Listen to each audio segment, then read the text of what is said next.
அன்பார்ந்த கடவுளூர் டிவி நேயர்களுக்கு கிருஷ்ணன் ராஜகோபாலன் நல்வணக்கத்தை அறிவித்துக் கொள்கிறேன். இந்த விஸ்வாவசு சித்திரை மாதம் துவக்கத்திலே நமக்கு நல்ல எதிர்காலம் காட்டுறது. அந்த கிரகநாதர்கள் அதிகமாக தொல்லை இல்லாதபடி முக்கியமான நாதர்கள் ராகு கேதுக்களும் அதே மாதிரி குருவும் பெயர்றாங்க. ராகு கேதுக்கள் சித்திரை 11ஆம் தேதி பெயர்றாரு, அதாவது ஏப்ரல் 26ஆம் தேதி. அதுவே குருவானவர் மாத கடைசியில் 28ஆம் தேதி, அதாவது 11 மே அன்று 2025 பேர்றார், மீனத்துக்கு பேர்றார். அதிகபட்சம் பார்த்தோன்னா கும்பத்தில் சனீஸ்வர் உட்கார்ந்துருப்பார். இப்போதைக்கு போக போதில்லை, அது இருக்கும். பராபவ வருஷம்லாம் முடிஞ்சு கடைசியில் இந்த விசுவாசத்தில் கடைசியில் தான் மாசி மாதம்லாம் பேர். இப்போ ஒன்றும் இல்லை, 26/2026 இந்த புதன் வக்கரமாகி 27 மீனத்தில் உட்காந்துருக்காரு.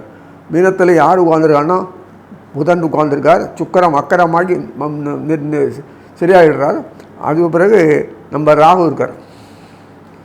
ஏன் சொல்லப்படுறது நம்ம ராகு ஏன் சொல்கிறேன், வாழவும் விடாது, வாழக்கூடாது. இது மாதிரி ஒரு என்ன பண்ண துஷ்டர்களாச்சே, அதனால் சொல்ல வேண்டியிருக்கு. அது முக்கியமாக இந்த சுக்கராச்சாரியார் இருக்கார், புதன் இருக்கார். இந்த 2 பேரும் தான் அந்த பாம்புகளுக்கு ஒத்து போகிறவங்க. அவங்க சொல்கிறபடி தான் அந்த பாம்பு கேட்கும். ராகுவோ கேதுவோ அவரை கண்ணை காட்டி விட்டுட்டு ஏற்று விட வேண்டியது, அப்புறம் அடக்க வேண்டியது. இதுதான் வேலை. இப்போ என்ன வேடிக்கைன்னா, சந்திரன் துவக்கத்திலே துலாத்தில் நின்று சுவாதியில் நிற்கிறார். சுவாதி ராகுவோடு பாருங்கள், வேடிக்கை சுத்த பாம்பு. அதே மாதிரி இந்த அமைப்பில் பார்க்கும்போது கும்பத்தில் போய் இறங்கின உடனேயே இந்த ராகுக்கு எது ரிவர்ஸ் தான் இறங்குவாங்க. போகாத ஊருக்கு சனீஸ்வரர்லாம் பிடிச்சிட்டுருவாங்க. இதுக்கே சனீஸ்வரர்கள் தெரியும் நமக்கு எப்படின்னு. ராகு பேர் வந்த உடனே என்ன பண்ணுறதுன்னு தெரியாமல் முடிச்சுட்டு இருப்பார். கர்மங்களை நகரணுமே, வெறும் கர்மன்னு பூமியில் போகிறனா போதுமா, இருந்து வாழ்ந்து அனுபவிச்சுட்டு எல்லாரும் சுகமாக இருந்து அவனோட எல்லா விஷயம் டீம் ஒர்க்காக பண்ணி அவன் அனுபவிச்சுன்னு போய் நல்லது போய் சேரணும். அதுதான் வச்சுருக்கு. தவிர இயல்பு வாழ்க்கையிலேருந்து பாழாக்கி போய் நாசமாக போகிறதுக்கு எப்படியெல்லாமா வாழணும், இப்படி தான் வாழக்கூடாதுன்னு சொல்கிற அளவுக்கு இந்த பாம்பு வேறு வந்து உட்காந்து விட்டுதுன்னா அவர் என்ன பண்ணுவார்? இன்று போய் நாளை வாக்கேஸ் தான். இந்த பிள்ளையார சனீஸ்வர் பிடிக்கும்போது இன்று போய் நாளை வாக்கேஸ் அது மாதிரியே சுச்சுவேஷன் ஆக்கிடுவார். இப்போ என்ன பண்ணலாம்? நல்ல காலம். குரு வந்து இதில் உட்காந்துருக்கார், ரிஷபத்தில் உட்கார்ந்த குருவும் மீனத்தில் உட்கார்ந்த சுக்கரனும் ராசி பருவத்தையும் பண்ணிக்கிறாங்க. ரொம்ப ரொம்ப பிரமாதமாக இருக்கும், கவலையே இல்லை. கீழே இறங்கின உடனே சூரியன் சித்திரை மாதம்னால மேசத்தில் இருப்பார், தனியாக உட்காந்துருக்காரு. இந்த பாம்பு வரை இறங்கிடுச்சுன்னா பார்க்குமே, சனீஸ்வரன் பார்க்குறாரு, என்ன பண்ணுறதுன்னு தெரியல, வேறுன்றார். அதே மாதிரி ராகு கேது ராகுக்கு கீழே இறங்கின உடனே சனியோடு சேர்ந்துட்டு சூரியனை பார்க்குற உடனே என்ன பண்ணுற, புதன் விறுவிறுன்னு மேஷத்துக்கு போய்டுறாரு. மேஷத்துக்கு போய் இன்ஸ்ட்ரக்ஷன் கொடுத்துருக்காரு. பார்த்தியா, நான் மெனக்கிட்டு சொன்னேன், கண்ணை வச்சு பார்க்காதன்னு, கேட்க மாட்டேன்றீங்க சொல்லிட்டு ஒரு அறுக்கிறார். அந்த செவ்வாய் கடகத்தில் உட்கார்ந்துட்டு நேரே 8ஆம் பார்வையை பார்க்குறாரு. செவ்வாய் பலம் நீச்சமாக இருந்தாலும் நீச்சபங்கம் ஆகிடுறது. சனீஸ்வரனையும் பார்க்குறார். இந்த ராகு பெயர்ந்த உடனே அவரையும் பார்க்குறார். சனீஸ்வரனை பார்த்தாலும் பரவாயில்ல, இந்த மூமெண்ட் இருக்கும். இந்த ராகு பார்த்த உடனே செவ்வாய் தன்னுடைய இதெல்லாம் விட்டுட்டு அவருக்கு வாங்க அப்படின்னு அவருக்கு சர்வீஸ் பண்ண போயிடுறார். இதெல்லாம் ஒரு நல்லது கெட்டதுன்னு இல்லாமல் ஒரு குழப்பமான சூழ்நிலை உண்டாக்கி நிறைய வந்தாலும் எதுக்காக நமக்கு செலவழிக்கணும், என்ன பண்ணணும்னு தெரியாமல் காலம் நகர்ந்து போகும். Purpose of living in the world அப்படின்னு இருக்கும்போது நம்மளது பொறுத்து தர்மசாஸ்திரத்தை பிறகு நடந்தே ஆகணும், பாரம்பரியத்தில் பண்ண ஆகணும். அதுவும் நன்னா இருக்கும். ஆனாலும் மனசில் ஏதாவது குழப்பம் இருந்துகிட்டே இருக்கும். இதுதான் புது வருஷத்தினுடைய அமைப்பு. இனி ஒவ்வொரு ராசியாக பார்க்கலாம். அன்பார்ந்த கடகராசி நேயர்களே, விசுவாசு வருஷம் சித்திரை மாதம் பிறப்பு எப்படி இருக்குன்னா, எந்த அருமையான இந்த ஒரு காலகட்டத்தில் நம்ம வந்திருக்கோம் தெரியுமான்னு உங்களுக்கு இப்போ தான் புரியும். வளர்ச்சிக்கு நம்ம எந்த அளவுக்கு இருக்கோம், வளர்ச்சிக்கு நம்மளே நம்ம வளர்ச்சிக்கு நம்ம வழி செஞ்சுக்க முடியுமா? கிடையாது. இல்லை, சமுதாயம் பண்ணணும், அரசுகள் பண்ணணும், சமுதாயம் பண்ணணும், அப்படி தான் அமைப்பு. நம்மளே நம்ம உயர்த்திக்க முடியாது இல்லையா? அதுதான் இந்த கடகத்தில் பார்க்கும்போது எப்போதுமே சந்திரன் சூரியன் 2 பேருமே சொல்கிறேன், சிம்மம் மற்றவங்களை வாழ வச்சு அனுபவிக்கணும். எப்படி? நன்னா ஆடை கொழுக்க வச்சு வெட்டி சாப்பிடணும், நன்னா ஆடு போஷாக் பண்ணி சாப்பிடணும், அதுலேருந்து நம்ம சாப்பாடு எடுத்துக்கணும். மற்றவங்களை நல்லா வளர்ச்சி ஆக்கிட்ட பிறகு அவங்கள்ட்டேருந்து வாங்கி அனுபவிக்கணும். பேர் அர்த்தம் நல்ல மேனேஜ்மெண்ட்டில் போய் நல்லா அட்மினிஸ்ட்ரேஷன் பண்ணுவான், அந்த கம்பெனியை நல்லா டெவலப் பண்ணுவான், பந்தா பண்ணுவான், தனக்கு வேண்டியதை எடுத்துப்பான். வாழு வாழ விடு அப்படி மாதிரி அமைப்பில் இருக்குது, வேறு மாதிரி இல்லைமா? வாழு வாழ விடு. அதனால் வரும்போது மனநிலைகள் அவனுக்கு கரெக்டாக அசஸ் பண்ணுறதுன்னா கடகம் தான். மனசுக்காரகன்னா என்ன அர்த்தம்னா கண்ட்ரோல் பேனலில் மனசு தான் வேர்ல்டில் உலக அளவுக்கு பண்ணுறது. அந்த மனசுக்கும் இந்த ராவுக்கும் சம்பந்தம் உண்டு. வெற்று இடம் இல்லை, எல்லாம் இந்த இடம் ஃபுல்லாகவே ஏதோ இருக்குது. என் புலனுக்கு என் கண்ணுக்கு புறப்படலைன்றதுக்காக வேண்டி மெய்வாய் கண்ணுகளுக்கு புறப்படலைன்றாங்க. வெற்றிடம் அர்த்தம் இல்லை, வெற்றிடம் ஒன்றுமே கிடையாது. பகவானோட சொரூபம் வியாபித்து இருக்கு எல்லாமே. நமக்கு கண்ணில் தெரியலன்றதுக்காக இல்லைன்னு அர்த்தம் இல்லை. ஆத்மஸ்வரூபம் அது இதுக்கு மேலே பேசலை. ஆத்மஸ்வரூபம் சம்மந்த விஷயங்கள் இது. அதனால் எதுக்கு சொல்கிறேன்னா மனசு முக்கியமானது. ஆகாசம் நீல கலர்லேயே தான் இருக்கும், அவன் பகவான் நேரமும் அதே கலர் தான். எதுக்கு சொல்கிறேன்னா சந்திரன் இல்லாமல் ஒரு காரியம் நடக்காது. மனசனுடைய ஓட்டத்தை கொடுத்து மனசனுடைய எண்ணங்களை கொடுத்து செயல்படுத்தக்கூடிய அளவுக்கு சந்திரன் தான் முடியும். அது திசை திருப்பி போட்டு பாழாக்குறது அவன் தான், அனுபவிக்கிறது அவன் தான், போகிறது அவன் தான். சரீரம் ஃபுல்லாக ஒழுங்காக இயங்கணும்னா, சந்தோஷமாக இருக்கணும்னா சரீரத்தை உபாதைகள் கொடுக்காமல் இருந்தால் தான் முடியும்.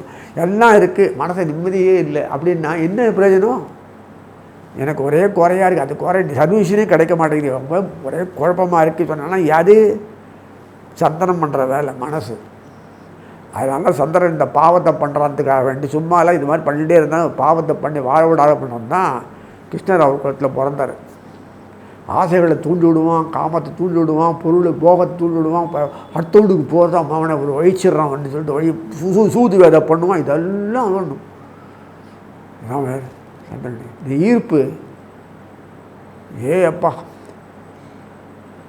இதில். அதனால தான் சந்திரன் ஃபேமிலியில் அவர் பிறந்தார். கிருஷ்ணர் பிறந்ததே தான். எத்தனை தோஷங்கள் மனுஷனை பாழாக்கிறதே சந்திரன் தான்.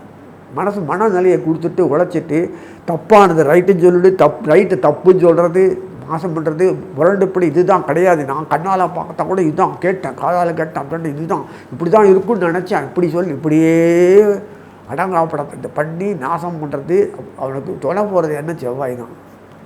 சனீஸ்வரன் அதோட அந்த சனியை கண்டாலும் பிடிக்காது. ஏன்னா டைம் எலிமெண்ட்டுக்கு சனீஸ்வரன் ஒத்துழைக்க மாட்டான். செவ்வாய் டைம் எலிமெண்ட்டை கொடுத்தாச்சுக்க ஒன்றுக்கு மொத்தமாக முடிச்சுடுவான். ஆஹா ஆஹா ஆஹான்னு அப்பா டூல்ஸு. சூரியன் அப்படி இல்லை, அது வாட்டு கொடுத்துடுவார். உனக்கு கிடைக்குதோ அப்படி இல்லைன்ட்டு நான் கொடுத்துட்றேன், முடிஞ்சு போச்சு. டைரெக்டாக குருட்டு வாங்கிக்கோ. இல்லையா பிரச்சனையாக இருக்கா செவ்வாய்டு சொல்லு, முடிச்சிடுவாங்க கதையை. நல்லா உடைச்சி சம்பாதிச்சு போடணும், குறைச்சி உடைக்கிறமா நல்லா சனீசன் சொல்லி புத்தி நன்னா எப்படி கண்ணிங்காக சமாளித்து வெளியில் வரணும்னா இந்த பிஏ இருக்கார்ட்டு கொடுங்க, புதன்ட்ட சொல்லு. இப்படி கை காட்டி விட்டுருவான் சூரியன். அவர் எப்போதுமே அப்படி தான். ஞானம் அறிவியல் சூரியன் தான் அந்த பஞ்சபூதங்கள் இது ஃபுல்லாக அவர் தான் எல்லாம் கொடுத்தானோ. சூரிய காயத்ரின்றது லேடிஸ் தத்துவம் இல்லை. அந்த விஷயங்களை பொறுத்த வரைக்கும் விஷயத்தை வேதங்கள் முடிச்சு நிறைய சொல்கிறது.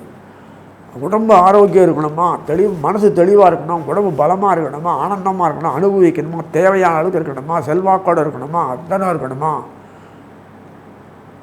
கடைசி வரைக்கும் ஆரோக்கியம் சரீரம் நல்லா உழைக்கணுமா, நம்ம கிரிப்பில் இருக்கணுமா, அதெல்லாம் சூரியன் தான் கொடுக்கணும். அந்த தேவதைகள்லாம் அத்தனை பேர் கைகட்டி 39 தேவர்கள் திருப்பி பூமியிலே தான் இருக்காங்க. நம்ம யாரும் மேலெல்லாம் கிடையாது, இங்கே தான் எல்லாமே இருக்காங்க. மாற்றி மாற்றி சோறு, முக்கியமான சோறு, அன்னம் அவ்வளோ ஒவ்வொரு தான். அப்பேற்பட்ட சம்பந்தப்பட்ட 2ஆம் வீட்டு அதிபர், கடகத்துக்கு 2ஆம் வீட்டு அதிபராக சூரியன் அங்கேருந்து மேஷத்தில் உட்காந்துருக்காரு செவ்வாய் வீட்டில். சித்திரை மாதம் இல்லை. அப்போது அதாவது மேஷத்துக்கு 5ஆம் வீடு, கடகத்துக்கு 2ஆம் வீடு இல்லையா? அப்படி உட்காந்துருக்கும்போது அங்கே உட்காந்துருக்கும்போது 10ஆம் வீட்டில் உட்காந்துருப்பார். கடகத்தினுடைய 10ஆம் வீடு சொல்லக்கூடிய மேஷத்தில் ஜீவன கர்மஸ்தானம் பேர் உட்காந்துருக்காரு. அந்த சூரியனோடு அப்புறம் புதனும் சேர்ந்துருவார். ஏன்னா ராகு வேறு உட்காந்து பயிற்சியாகி கும்பத்தில் உட்காந்துட்டு, முக்கியமான பூர்வ புண்ணியாதி செவ்வாய் ஜென்மத்திலே உட்காந்துட்டு பார்த்துட்டு இருந்தது. அந்த காலம் புத்தி சந்திரன் வீட்டில் உட்காந்தாலும் செவ்வாய்க்கு கொஞ்சம் புத்தி ஒரு பண்ணும். ஏன் கேட்குறேன்னா, அந்த இடத்துல தன் வீரத்தை காட்ட முடியாது. நல்லா கவனிச்சுட்டாச்சுக்கோ, எப்பேற்பட்ட ஆளானோ வழிகிறான்ல. நம்ம நாட்டில் சில்லறைக்காக தான் அலையிறவங்க தான் எல்லாமே. அதை வெட்டிட்டான்னா அப்புறம் பாரு உனக்காகவே இருக்கிற மாதிரி நடிப்பான், பார்த்துருக்கல. அதே மாதிரி தான் செவ்வாய் உட்கார்ந்த உடனே குஷியாகிடும். ராகு பார்க்கும் அப்படியே. ஸோ இதெல்லாம் எப்போதுமே புத்தியால் தான் வெல்ல முடியும். தந்திரம் புத்தி சாமர்த்தியத்தை தான் வாழ்க்கையில் நம்ம மேலே மேலே போகணும். எடுத்து வந்து ஒட்டில் வெட்டினோம் குட்டினோம் கை பாத்திரம் எப்படி பாத்திரம் பொறுத்தனை பண்ணனா ஒன்றும் இல்லை, ஒரு நாளில் பொத்துன்னு ஊதுருவோம். உனக்கே ஆபத்து. நீ சாவர வரைக்கும் ஒன்று மனசில் இம்சப்பட்டுனே இருக்கும். பயமாட்கொள்ளணும், வேற்றில் கொள்ளணும், இதெல்லாம் கிடையவே. அது சந்திரன் செவ்வாய் எப்படி பயன்படுத்தணும், பயன்படுத்தி அழகாக காரியத்தை முடிப்போம். அப்பேற்பட்டவர் தாய்ஸ்தானம் தன்பர் அடைக்கலம். யாருமே வேணும் சந்திரனுக்கு. கெட்டவன் நல்லவன்னு கிடையாது. சூரியனுக்கும் கெட்டவன் நல்லவன்னு கிடையாது, எல்லாரும் வேணும். இந்த மனுஷனுடைய சுபாவங்கள் கேரக்டர் சொல்ல எல்லாமே மாறி அந்த மாதிரி எண்ணங்கள் வர்றதுக்கு காரணமே சந்திரன் தான். நல்லவனை கெட்டவன் ஆக்கும், ரோகி சாதாரண ஆளை பொறுக்கியாமல் சாணக்கியன் ஆக்கிது இல்லை. இப்படிலாம் வந்து காளிதாசர் அர்த்தது. ஐயோயோ பாரு. அதெல்லாம் இருக்கும்போது வாழ்க்கையில் எவ்வளோ பெரிய இதாக இருந்தாலுமே விதிக்கு உட்பட்டு தான் வாழ்க்கையை அமைக்கும். இந்த விதி எப்படி ப்ரோக்ராம் பண்ணுறதுனால நமக்கு தெரியாது. ஆனால் இவங்களுக்கு தெரியும். நவகிரக நாயகம் ஃபுல்லாக ரெக்கார்டு போயிடும். அந்த விதியினுடைய ஒரு பகுதி மெயின் ஃப்ரேம், அந்த பகுதியை இந்த ராகு கேது கையில் கொடுத்துருவார் பகவான். புதன் தான் தலைவர் எல்லாத்துக்குமே கொடுத்துருவார், நியூட்ரல். அது பிரகாரம் அந்த நேரத்தில் இன்ஸ்ட்ரக்ஷன் கொடுத்த உடனே டைரெக்டாக போய் ராகு கேது கதையை முடிச்சிடும். இதை பாரு, பிளாக் பண்ணிடுவாங்க. அந்த பிளாக்கு தான் இப்போ வந்திருக்கு. இப்போ யாருக்கெல்லாமோ பிரச்சனை வருமேன்னா வரும். நமக்கு வராது, நமக்கு 2ஆம் கட்டம் நம்ம ஒதுங்கிடும். அதனால் எல்லாருமே ஒரு சான்ஸ் நம்மெல்லாம் வாழ்க்கையில் மேலே வரணுமா வேண்டாமா, இப்படியே ஓட்டணும்ல. இதுதான் இந்த சந்தர்ப்பம் தான் கொடுத்துருக்கு. எத்தனை நாளைக்கு மேனேஜ்மெண்ட் அட்மினிஸ்ட்ரேஷன் போட்டார். உனக்கே சொந்தமாக அந்த கன்சல்டன்சி சர்வீசஸ்ஸு அதெல்லாம் மெயின் கடகம்தான். அது இல்லை, இந்த வியாபாரத்தை ஒத்தனையே போட்டு பகுதி பகுதியாக அங்கே பிரான்ச்சஸ் மாதிரி வச்சுருந்தாங்க. இப்போ ஃப்ரான்ச்செல்லாம் வந்து ஃப்ரான்ச்சஸ்ன்னு ஆகிடுது. இந்த கான்ட்ராக்ட் லீஸு கொடுத்து நீ பார்த்துக்கோ, நான் பார்த்துக்கோ அப்படின்னு வெளிநாட்டு சிஸ்டம் வந்துடுது. குளோபலைசேஷன் இதெல்லாம் நஷ்டமாக நான் வாங்கிக்கிறேன். கமிஷன் ஏஜென்சி மாதிரியே போய் இப்போ அது மாதிரி அது ஒரு சின்ன அந்த ஒரு பிரான்ச்சுக்கு அவன் தான் முதலாளி, எல்லாமே அவன் தான், அவன் சட்டம். அந்த மாதிரிலாம் சிஸ்டம் வந்துருக்கு. அந்த ஐடியாவே சந்திரன் தான் எல்லாம் கொடுக்குறது. மூலம் ஜாஸ்தி இன்னுமே இல்லை. சந்திரனுக்கு புதனுக்கு பகைன்னு சொல்கிறான். பகை இல்லை. ஏன்னா சந்திரன் போகத்தில் போடுறதுக்காக வேண்டி புதன் ஐடியா பண்ணுவான். செவ்வாய்க்கு புதனுக்கு பகை இல்லை. பகை தான் அது காணிக்கிறதுனா செயல்பாடில் பகை. முதலாளிக்கு தொழிலாளிக்கு பகையா, அவன் செயல்பாடுக்கு ஏற்ற மாதிரி செயலாளி செய்யணும். அதே மாதிரி தான் இந்த புதனுக்கு ஏற்ற மாதிரி செய்யணும், சந்திரனுக்கு ஏற்ற மாதிரி செய்யணும். அது ஏதோ வந்து பார்த்துக்கணும். சந்திரன் சூழ்நிலைக்கு ஏற்ற மாதிரி செஞ்சு தான் ஆகணும். ஏன் சந்திரன் கர்மங்களுக்கு ஏற்ற மாதிரி போகக்கூடியவன். அவனுக்கு இன்ஸ்ட்ரக்ஷன் அப்படி கொடுத்துருக்கு. அவராக ஒன்று பாவம் இந்த மாதிரிலாம் பண்ணணும்னு இல்லை. அது வரும்போது பாதிப்பு. அதனால தான் ராசி பலன் சந்திரனை வச்சு தான் பார்க்குறது. அழகாக இருக்கு பாருங்க. இந்த கழகத்தினுடைய மெயின் சனீஸ்வரன் ரொம்ப முக்கியம். நுடிப்புல் மேய்ஞ்சின்னு இருப்பாங்க சார். பிரெயின் பயன்படுத்திட்டு மற்றவங்களை பகடக்காயாக பயன்படுத்தி ஆப்பர்ச்சுனிட்டி என்ஜாய் பண்ணுறது தான் கடகத்தினுடைய வேலை, சந்திரனுடைய வேலை. அது ஏற்ற மாதிரி செயல்படுறதுக்கு செவ்வாயும் சனி முக்கியமான ஆள், குரு அது கூட முக்கியமான ஆள். ஏன்னா குரு சந்திரனுக்கு என்ன வேணும், பாக்யாதிபதி, 6ஆம் அதிகாரி. 6ஆம் அதிகாரின்னா முதலீடு ஸ்தானம் அர்த்தம். எல்லா பிஸ்னஸ் ஆக்டிவிட்டீஸ்லாம் முதலீடுன்னு பேர்னா கடன் அர்த்தம். முதலாம் காசை நீ போட்டாலும் யார் போட்டாலுமே அது கடன் தான். அதிலிருந்து தான் இப்போ மேலே மேலே வரும். அதனால தான் பகவானுக்கு நம்ம கடன் பட்டிருக்கோம். நம்ம முதல் போட்டு இங்கே வந்திருக்கோம். அந்த கடன் அதை அனுபவிக்க சொல்கிறோம் போகிறோம். இல்லைன்னா நஷ்டப்படுறதையும் நம்ம தான். அவனாக மாறப்படுவான், வருத்தப்படுவான்.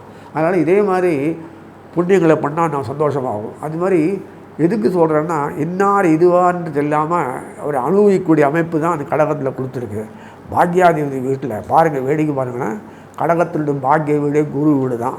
அங்கே முக்கியமானது யாருன்னா அந்த 11ஆம் வீடு அதிகாரி இருக்கார் பார்த்தீங்களா, சுக்கராச்சாரியர் உட்கார்ந்துட்டு அந்த 4ஆம் வீடு அதிகாரி 11ஆம் வீடு சுக்கராச்சாரியர், அது ஜாதகம் பிரகாரம் குறை சொல்லுவோம்.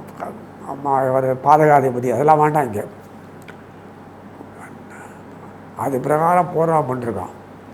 பாதகாதித்தனை பண்ண முடியாது, அதுக்கு ப்ரோக்ராம் பண்ணிருக்கு. அழகாக அங்கே இருந்து ராசி மாற்றிட்டு இருக்கு பாரு வீடை. எவ்வளோ யோகம் இருக்குது பாரு.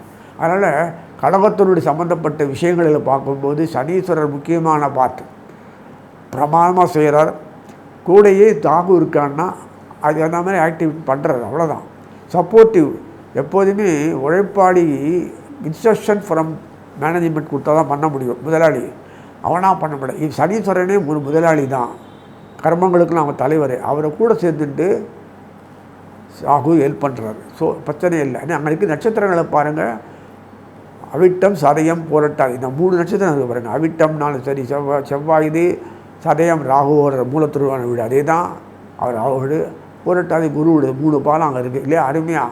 ஸோ அதனால் ஒரு பிரச்சனைக்கு இல்லாத வழி குருக்கு வேண்டியது முக்கியம். குருக்கு கடகத்துக்கு குருவும் செவ்வாய் முக்கியம். அதை கரெக்டாக அங்கே இருக்க போகிற அந்த வீட்டில் கவலையே பட தேவையில்லை. சனீஸ்வரர் அங்கே தான் 11 மாதம் இன்னும் இருப்பார், அங்கே தான் இருப்பார்.